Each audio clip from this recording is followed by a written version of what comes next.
Hi, Joey here. An exciting time because I get to do another song in the Digitech Trio, so it's always fun when the opportunity comes to learn and do a new song. So today I'm just going to try out a few tempos on the trio for the Crowded House song called Don't Dream It's Over. I'll also give a link to a Tim Pearce video. He did session work on this song when was it? Back in 1986. Would have been a very young Tim Pearce, and he's done a great little video on the work he did there, and he actually plays through the song. So I highly recommend that. What do I have to add? Well, I don't have I don't have too much to add beyond what Tim Pearce already does, and I don't have any exciting stories like he does, but I can give an Australian fan's perspective of Crowded House, although do bear in mind that Neil Finn is from New Zealand. In Australia we like to claim anyone who has made it good anywhere in the world, but yeah, the rest of the original band members I think are Australian though, so you could say it's an Australian-New Zealand band, and I'll get the opportunity to look at a couple of the Crowded House records from that period. I will do a different key to Tim, and that has arisen, as is often the case, singers want keys changed, and in a new band I'm in, I introduced the song in E flat, and the rest of the band wanted to do it in D, so we're that's half a step back, so we will do it in D. So it's a different key. It's interesting talking about key changes. That might be a really good subject for another video, I think, the whole thing about changing keys. Because guitars are different to pianos, and a key change is not necessarily about going 1 or 2 frets up or down on the guitar. It can mean other things as well. In fact, it's not a bad example to show where it can introduce new possibilities. So yeah, I'll lock that one away as a future video actually. And thirdly, of course, we've got the Digitech Trio. I haven't dug it out yet. So Crowded House. So this is Crowded House's debut album, self-titled, and this is the album that has Don't Dream It's Over. This is from 1986. Also has Something So Strong on it. That's another well-known song from it. And World Where You Live. So yeah, a few well-known songs on that one. 1986, and then they followed up with this one called, I always forget, Temple of Low Men. It's got the Strange Riding on the album, and the actual name of the album is Upside Down. Wonder if that means I can see it in the screen. Anyway, I can't read it anyway. In fact, I have trouble reading the songs on it. Into Temptation is well known.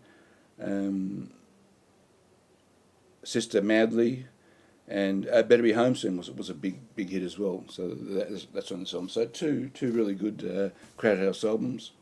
One's 86, that debut album, and self-titled one, and Temple of Low Men is from 88, 2 years later. And that's the original lineups under the name Crowded House. Of course, Australian audiences would know Neil Finn was also in Split Ends with his brother Tim, and that band goes back to circa 1974. So I remember them as well, and they probably took a few years to find their feet, and then before they sort of became quite a big band in Australia, and then Crowded House became a big international act. Okay, So don't dream it's over. Let me get my guitar and trio ready, and let's have a quick look at that.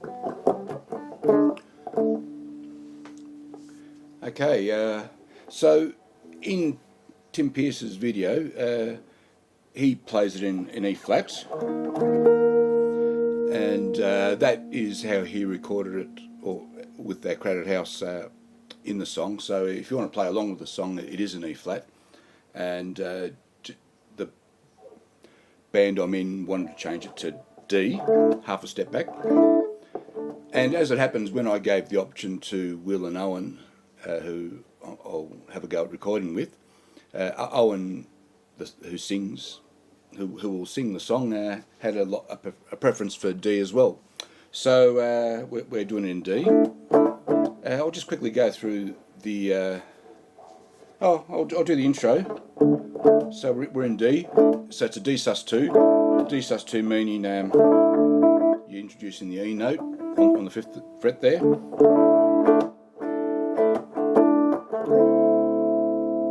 And then I think they call that a D7 sus2.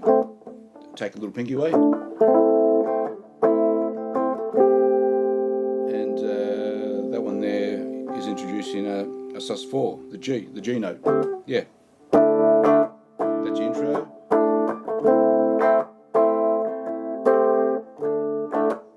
And then it continues, the 4 bars continue right through the verse as D sus2, B minor, G,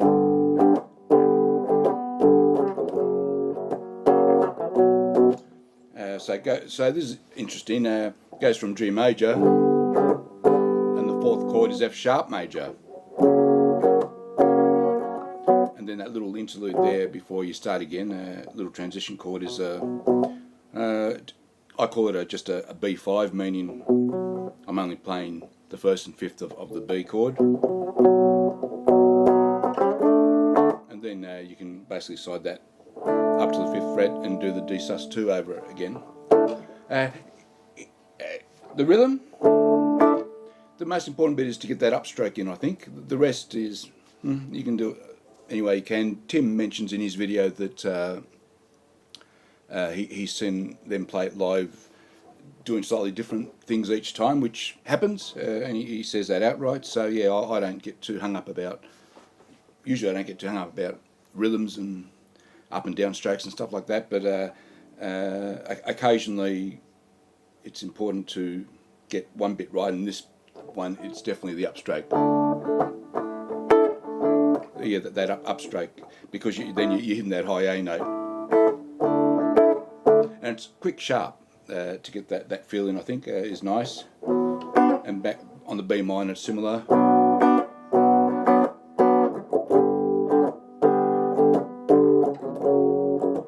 And you sort of hang a bit more on that when you get down that half beat, half tone down to the F sharp. The chorus then goes to G, and on the chorus I like to focus on the bass strings of the chords. I think it sounds good. Now here, I'm pretty sure in Tim's video he's playing a D sus2, but you know what? To me, to my ears, the major of the chord sounds better.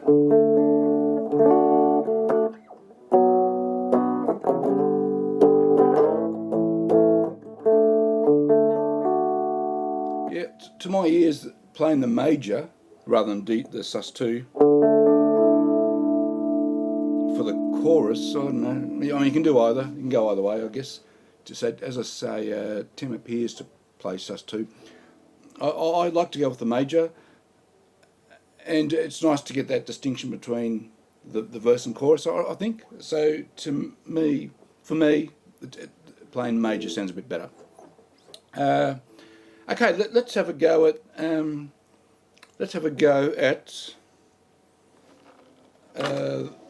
the trio. So I've prepared a few tempos and genre settings to compare. By the way, because that's predominantly a rhythm bit, I like to use a thinner pick, and Tim often talks about this as well in his videos. So I use the 1mm picks if I'm doing leads, or really for playing most guitar, but where it's purely rhythm, I like to then switch to the thinner. There's about 0.7, I think, so it's a small difference. It's just more pliable, so especially when you're getting that up and down strokes on a full bar chord, I find you just it's just a little bit easier to use the slightly thinner pick. You know what? I forgot to get a lead for my trio. Let me quickly do that. Okay, so I'm starting off with a couple of R&B loops. Let's call them loops. Beat settings. This first one I already know I don't like, but I'll play it anyway, and you can hear it. Well, yeah, no, I can't play to that one. So that was number 4. I don't like that one. So here's number 5.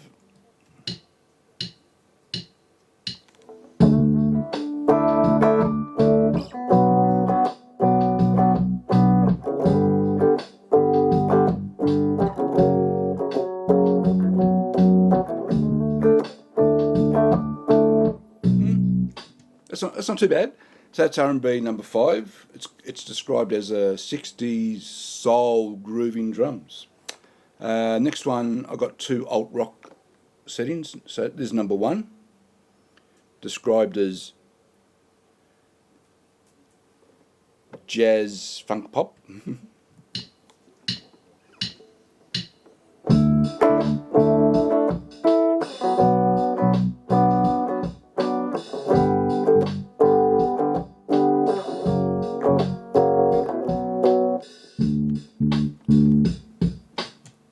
That's actually not too bad.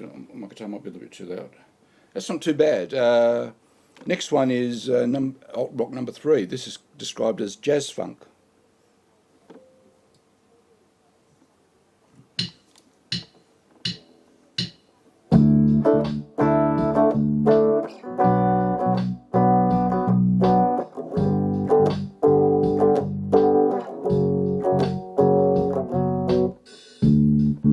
So both those alt rock ones work. I can't actually decide between the two. The last one is jazz. Now, why would jazz work? It's because it's a slow beat, and there's a lot of little sixteenths in the rhythm section, and you can often find that in some of the jazz tempos. So it's always worthwhile investigating the jazz tempo for this sort of rhythm. And this one's number 4, described as 40s jazz boogie.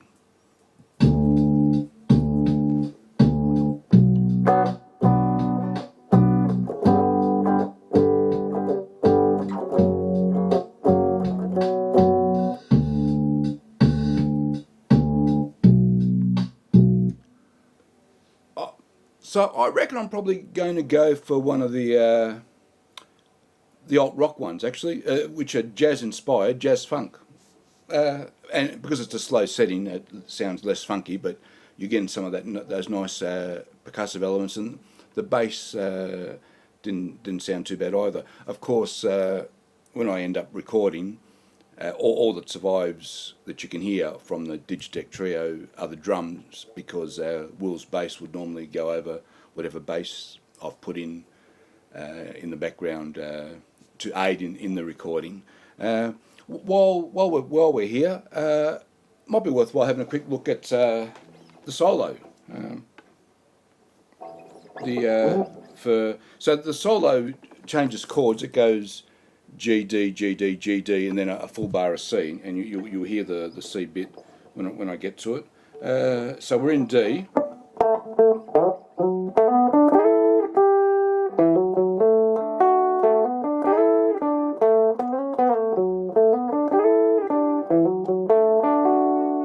Now it comes to C.